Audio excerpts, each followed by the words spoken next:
10th का geometry triangle chapter चल रहा है, थ्योरम नंबर 2 पार्ट 9 में। पार्ट 8 में जो थ्योरम तू लोग पढ़ा था, जो थ्योरम पार्ट 8 में, तो 8 वाला का ठीक उल्टा है ये।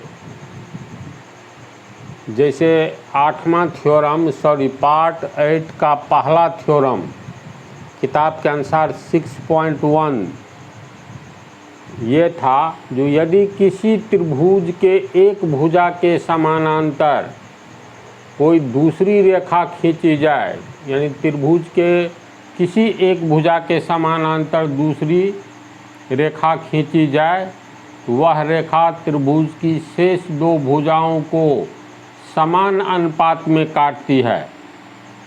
इसका ठीक उल्टा है ये। यदि साबित करे कि यदि एक रेखा किसी त्रिभुज की दो भुजाओं को एक ही अनुपात में विभाजित करे, तो वह तीसरी भुजा के समानांतर होती है।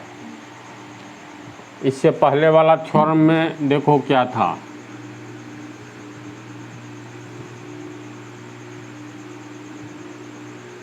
ये ABC एक त्रिभुज है, तो कोई एक भुजा ले लो त्रिभुज की तीनों भुजाओं में से।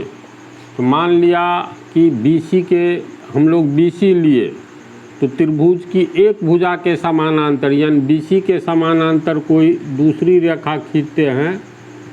मान लो ये DE रेखा खींचे, तो ऐसी स्थिति में ये BC और DE समानांतर है, तो ऐसी स्थिति में ये रेखा DE त्रिभुज की दो भुजा AB और AC को समान अनुपात में काटेगा, अर्थात AD बटा DB बराबर AE बटा EC होगा। इससे पहले वाला थ्योरम, त्रिभुज के किसी एक भुजा के समानांतर कोई रेखा खींचे, तो वह रेखा त्रिभुज की दो भुजाओं को समान अनुपात में काटेगा, यानी AD अनुपात DB बराबर AE अनुपात EC। तो AD अनुपात DB को AD बटा DB लिखेंगे और इसको AE बटा EC लिखेंगे। तो पहले में ये पढ़ा था, इसमें ठीक उल्टा है। कहता है त्रिभुज ABC एक त्रिभुज दिया गया है, यदि एक रेखा किसी त्रिभुज की दो भुजाओं को एक ही अनुपात में विभाजित करे, तो मान लो ABC कोई त्रिभुज है, तो इस त्रिभुज में कोई एक रेखा DE है। ये DE रेखा त्रिभुज की दो भुजा AB और AC को समान अनुपात में काट रही है इस थ्योरम के अनुसार। तो साबित कीजिए BC समानांतर DE होगा, है ना, पहले थ्योरम का उल्टा। तो इस थ्योरम के अनुसार हम लोग मान लेंगे, माना कि ABC एक त्रिभुज है जिसमें DE रेखा AB और AC को समान अनुपात में काटता है। प्रश्न के ये थ्योरम के अनुसार चल रहे हैं। माना कि ABC एक त्रिभुज है जिसमें DE एक ऐसी रेखा है जो त्रिभुज की दो भुजा AB एवं AC को समान अनुपात में काटती है। तो हमें साबित करना है कि BC समानांतर DE होगा। इतनी बात को समझा, यानी समान अनुपात में काटती है, इसका अर्थ हुआ DE AB अब AC को समान अनुपात में काटती है, यानी AD अनुपात DB बराबर AE अनुपात EC। इसी अनुपात को तोड़ेंगे तो ये होगा, इसलिए AD बटा DB बराबर AE बटा EC। कितना होगा, यानी ये हम लोगों को दिया हुआ है। DE दो भुजाओं को समान अनुपात में काट रहा है, तो इसका मतलब ये दिया हुआ है, गिवेन, यानी ये दिया हुआ है। तो हम लोग को साबित क्या करना है? साबित करना है BC समानांतर DE होगा, यानी साबित करना है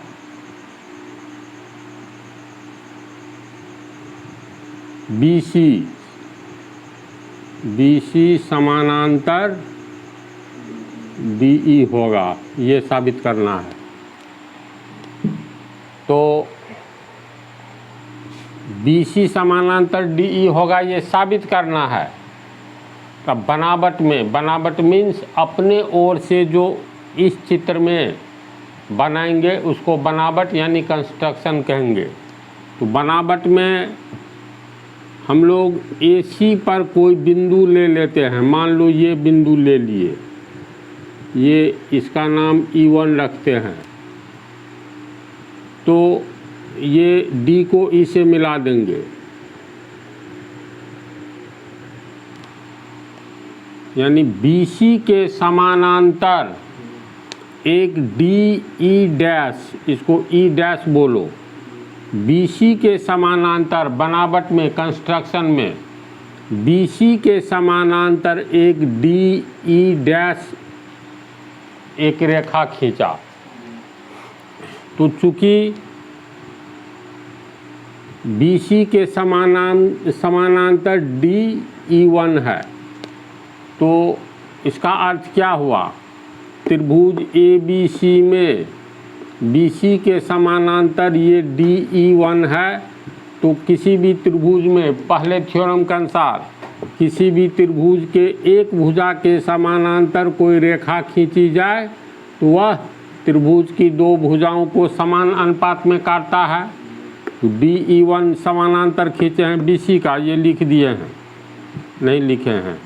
यानी बनावट में, कंस्ट्रक्शन में BC समानांतर DE1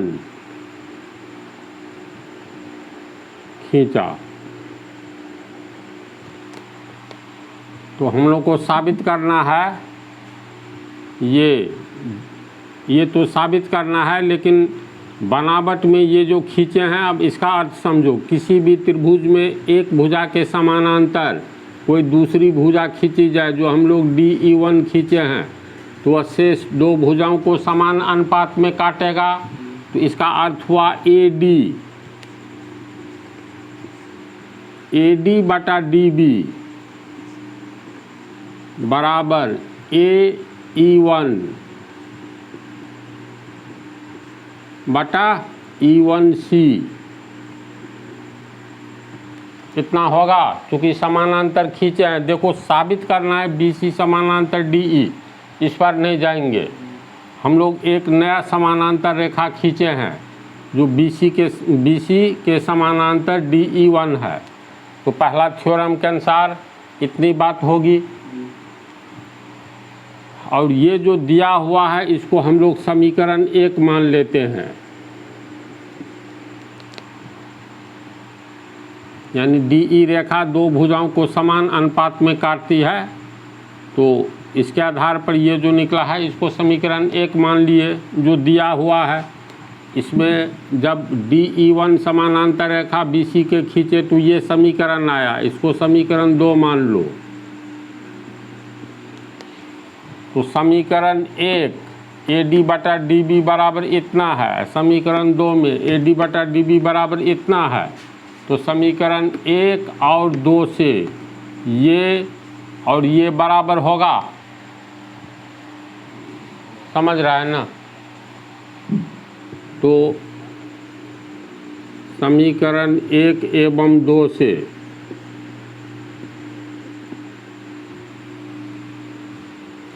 AE बटा EC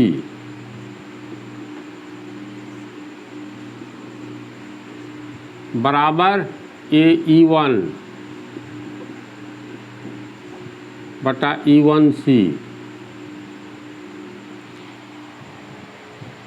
इतना समझा? बराबर के पहले जो काम करेंगे इक्वेशन में बतलाए हैं, बराबर के आगे भी वही काम करेंगे। तो बराबर के पहले अगर 1 जोड़ देंगे तो बराबर के आगे भी जोड़ना होगा। तो बराबर के पहले 1 जोड़ दो, AE बटा EC प्लस 1 बराबर AE1 बटा E1C प्लस 1। अब इसका लघुत्तम लेंगे तो EC AE बटा AE प्लस EC, इसको हल करके ये आएगा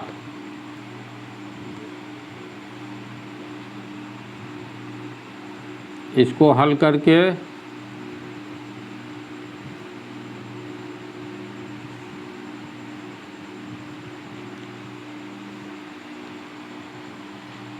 भिन्न जोड़ है, सिंपल सी बात है। तो AE जोड़ EC, AE जोड़ EC, AE को EC को जोड़ेंगे तो AC प्राप्त होता है। तो ये हो गया तुमको AC बटा EC। ये दोनों को जोड़ो, AE1 यानी इतना जोड़ E1C इतना। इस लंबाई को जोड़ेंगे तो AC हो गया, ये भी हो गया AC बटा EC। इतनी इसको यहाँ तक समझाना। अब ये तिरछा गुना कर दो,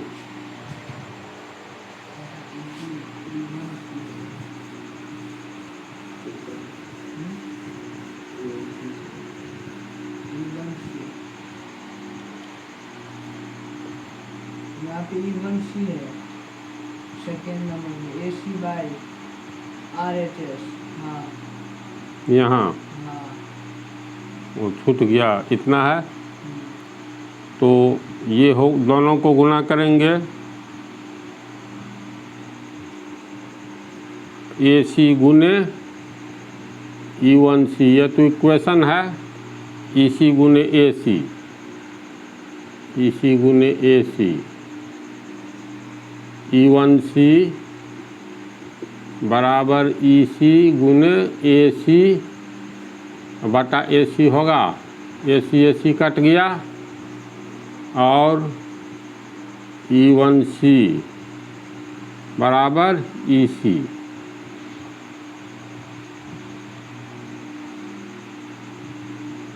E1C देखो, E1C यानी यहाँ से यहाँ तक की दूरी बराबर EC।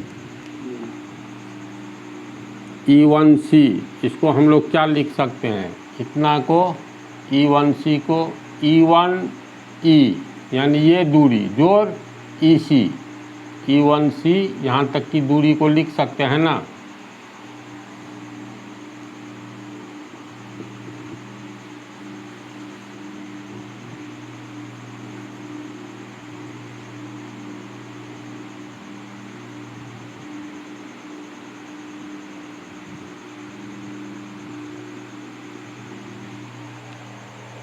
इसको E1C इतनी दूरी बराबर E1E प्लस EC, तो इसके बदला इतना लिखा जा सकता है E1E प्लस EC। ये दोनों को जोड़ेंगे तो ये पूरा होगा बराबर EC और E1E बराबर EC।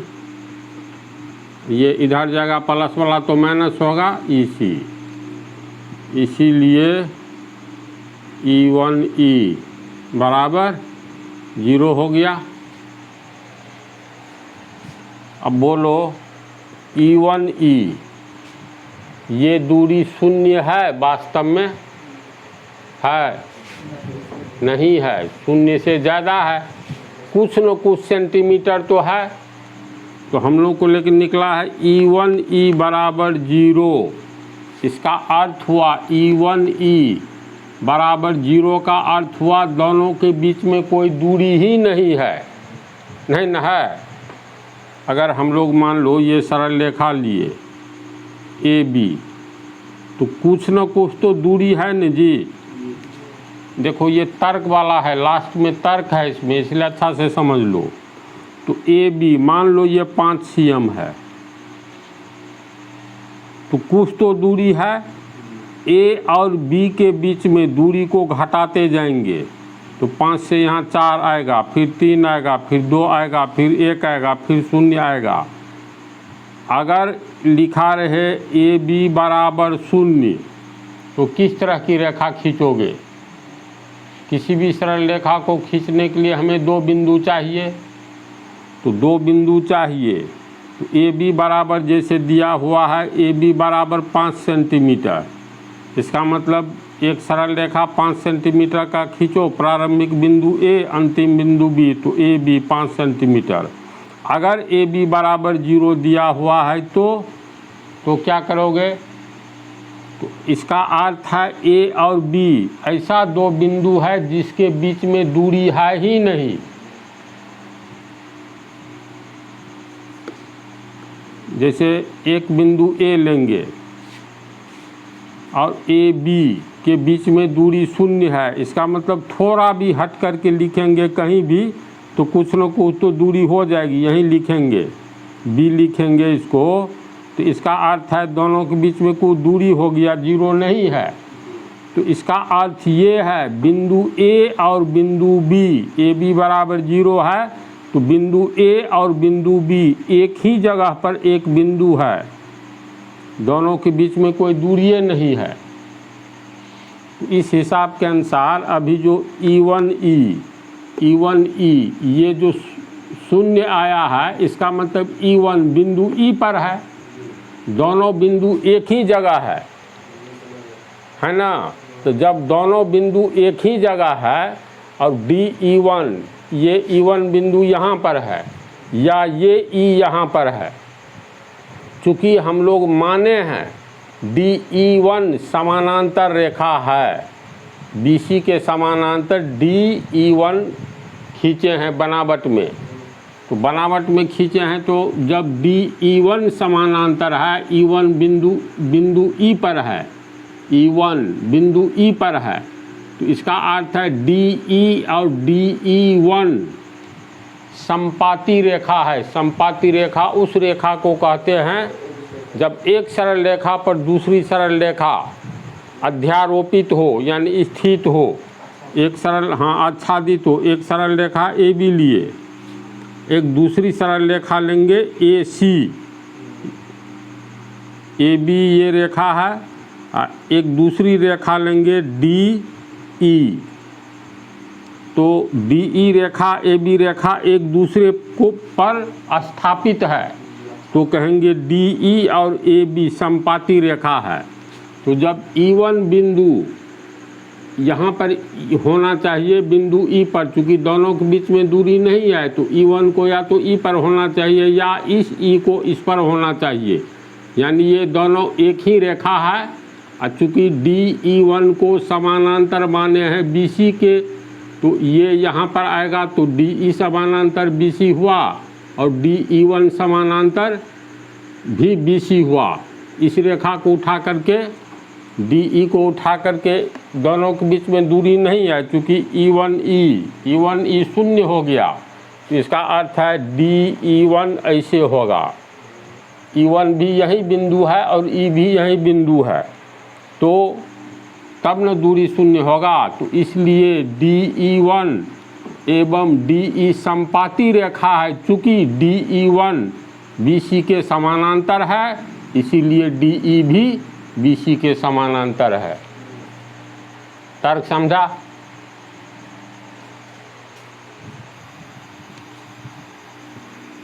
चित्र में जैसे हम बनाए हैं उसमें थोड़ा परिवर्तन करके भी समझा देते हैं। ABC एक त्रिभुज है,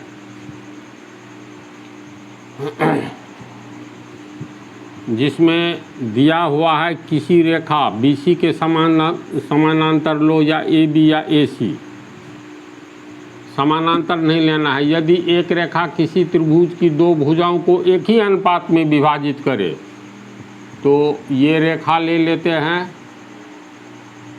DE। ये DE रेखा थ्योरम के अनुसार त्रिभुज की दो भुजा ए बी एवं ए सी को दो भाग में विभाजित करती है,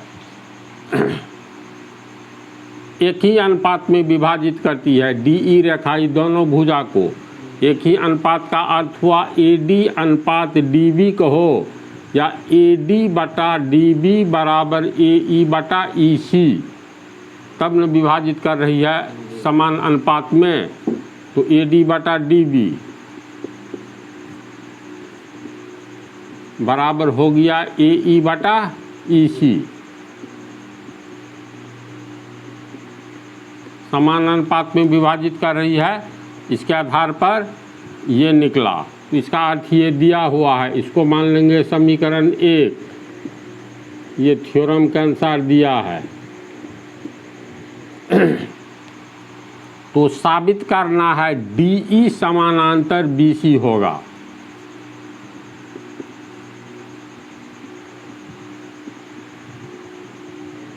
DE समानांतर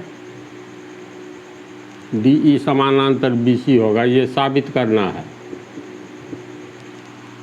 बनावट में हम लोग BC के समानांतर यानी कंस्ट्रक्शन बनावट में BC के समानांतर एक रेखा खींचेंगे। ये तो साबित करना है BC समानांतर DE, अभी साबित हुआ नहीं है, इसलिए अपने मन से BC के एक समानांतर एक रेखा खींचो। तो चलो एक रेखा खींचते हैं।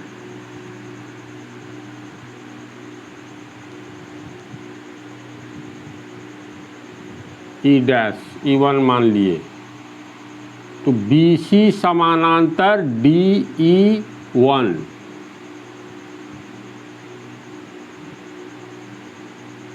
इससे पहले ऊपर में दिखलाए थे, अब यहाँ पर ले लो, कहीं भी ले सकते हो जहाँ पर इच्छा हो। तो ये माने हैं।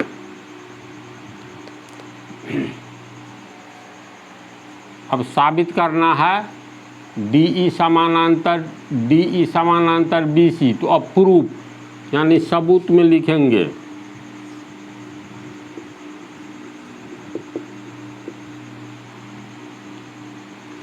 क्योंकि BC समानांतर DE1 माने हैं, इसका अर्थ हुआ त्रिभुज की किसी एक भुजा के समानांतर दूसरी रेखा खींची जाए, किसी एक भुजा के समानांतर कोई रेखा खींची जाए तो वह रेखा त्रिभुज की शेष दो भुजाओं को एक ही अनुपात में काटती है, यानी समान अनुपात में काटती है।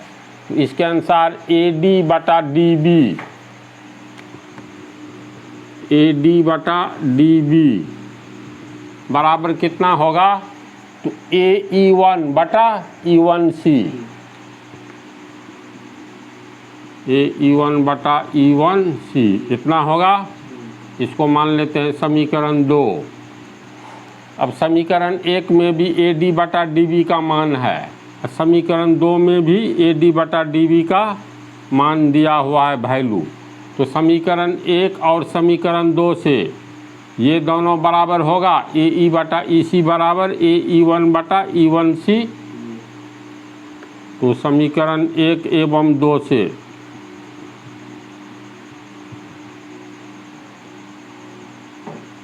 AE बटा EC बराबर AE1 बटा E1C।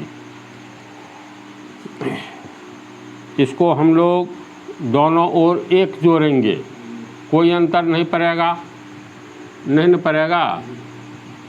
ये सब इक्वेशन में अच्छी तरह बतला दिए हैं। तो बराबर के पहले एक जोड़ेंगे तो बराबर के आगे भी जोड़ेंगे।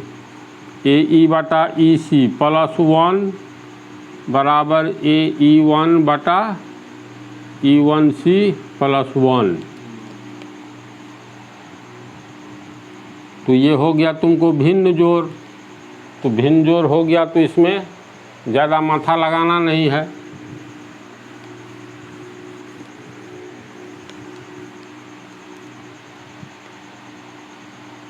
तो ये फिर हो गया AE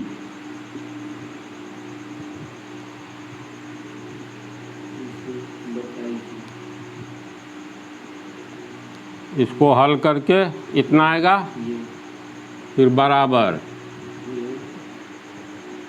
AE1 प्लस E1C बटा E1C कितना आएगा। अब इस पर ध्यान दो, AE प्लस EC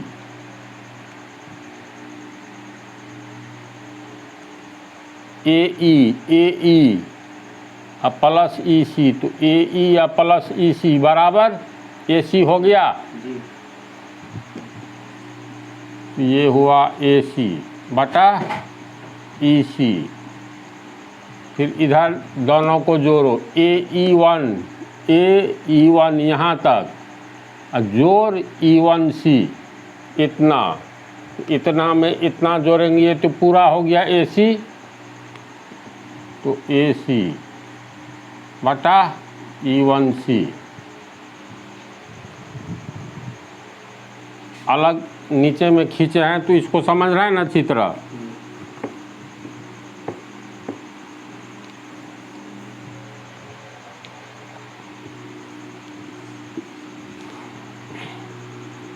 तिरछा गुना करेंगे, इसको यहाँ लाएंगे, AC गुने E1C, ये गुना होगा, ये गुना होगा, तो AC गुने EC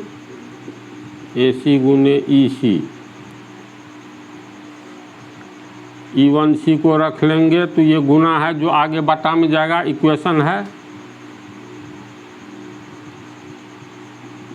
AC गुने EC बटा AC कट गया। अब हो गया E1C बराबर EC। देखो ये अंत में निकला, इतना तक समझा।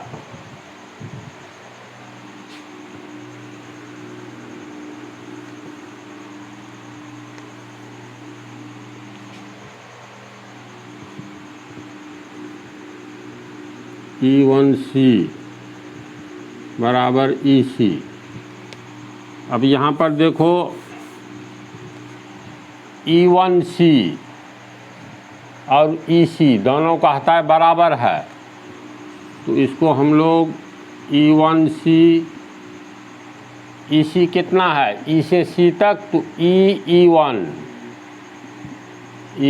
E1 प्लस E1C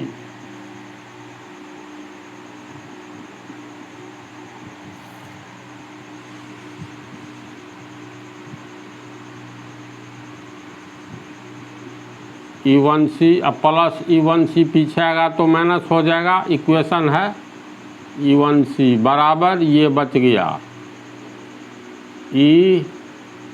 E1, ये कट गया, दोनों प्लस माइनस है, तो 0 बराबर E1, यानी वही रिजल्ट आया फाइनली। हम लोग को E1 बराबर 0। और अब तर्क करने वाली बात है E1 ये दूरी तो कुछ न कुछ है 0 से अधिक, तो ये संभव नहीं है। ये तब संभव है जब E1 बिंदु और E एक ही बिंदु हो, एक ही बिंदु का नाम मतलब E और E1 एक ही जगह स्थित है, तब न दोनों के बीच में दूरी नहीं है। एक ही बिंदु का दो नाम हो तो इसका मतलब दोनों के बीच में कोई डिस्टेंस नहीं है। जैसे यहाँ AB, ये A और B बिंदु अलग अलग है, तो इसलिए दोनों के बीच में कुछ डिस्टेंस है, दूरी है। लेकिन B को घटा करके यहाँ लाएंगे तो दूरी घट गई, फिर B को और पीछे लाएंगे, यहाँ लाए तो और दूरी घट गई। जब B को उठा करके A पर रख देंगे तो AB के बीच की दूरी 0 हो जाएगा, यानी AB बराबर 0। इसका मतलब कोई सरल रेखा है, यहाँ पर A लिखा है, यहाँ पर B लिखा है। अगर कहेगा AB बराबर 0 तो बिंदु ए या तो बी पर है या बिंदु बी बिंदु ए पर है। इसका अर्थ है जब E1 E पर रहेगा या E आ जाएगा E1 पर तो एक ही सरल रेखा का निर्माण होगा, यानी समपाती रेखा हो जाएगा। तो E1 दोनों के बीच में शून्य दूरी है, इसलिए E1 और E एक ही बिंदु का नाम है, इसलिए कहेंगे DE1 जो समानांतर खींचे हैं इसको यहाँ होना चाहिए, अर्थात DE समानांतर है या E जब यहाँ होगा तो कहेंगे DE या DE1 BC के समानांतर है। समझ गया? कोई कन्फ्यूजन नहीं न है? तो रहने दो इस पार्ट में इतना।